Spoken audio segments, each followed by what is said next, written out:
Good morning, ladies and gentlemen, my name is Napoleon, and today we are back with another Enlisted video, and today we're going to be talking about the top 5 best event squads Enlisted should add in 2025. With the new year, well into the new year to be exact, we do have to have a new list of best event squads that Enlisted should have, and of course, event squads are event squads, and they do come with events.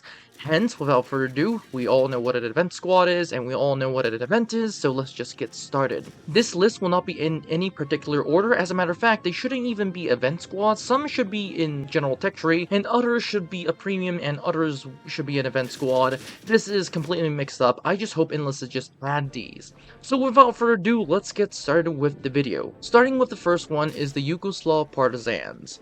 This, and this is going to be in pairs, this with the Finnish Sniper Squad is going to be essentially a guerrilla squad. The Finnish Sniper Squad, of course, is the Finnish squad with the Mosint, and it is essentially given to Finnish snipers, but here's the catch. These Finnish squads are essentially going to be having guerrilla deployment, which is pretty good. The Yugoslav Partisans is going to be essentially given an assaulter, and is essentially going to be acting as a squad that can be used as a guerrilla, which should come as no surprise.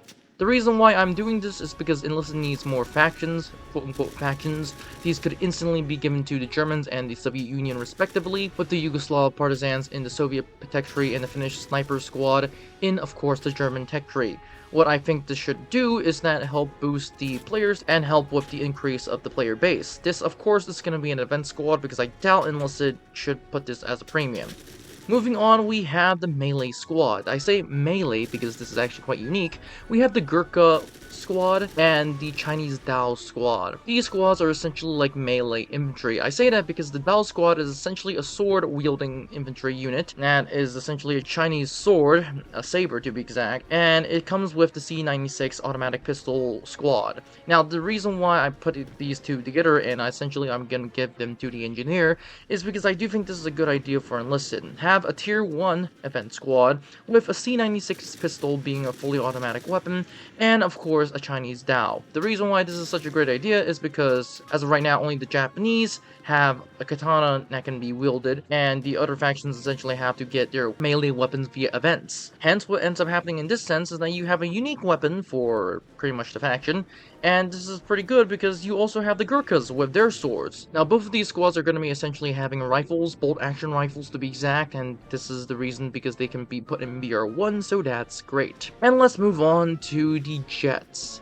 Enlisted has just recently added the jets, and without further ado, let's add some event jets. And speaking of jets, let's start with the bomber. Yes, quite literally. This is the AR-234. This is essentially a German jet bomber that was mainly built and has a grand payload of 3 500-kilogram bombs. This is actually pretty good considering the fact that this is a specific bomber, and the downside of this being a specific bomber is the fact that it does not have any defensive AAs, which is actually quite unique, so that's pretty good.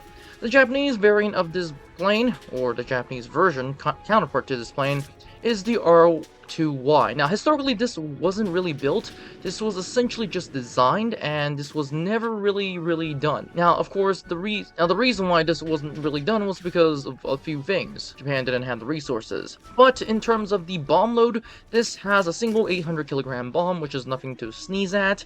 It has 4 30mm cannons, of which it has 600 rounds, something that's much needed for the Japanese planes as of right now.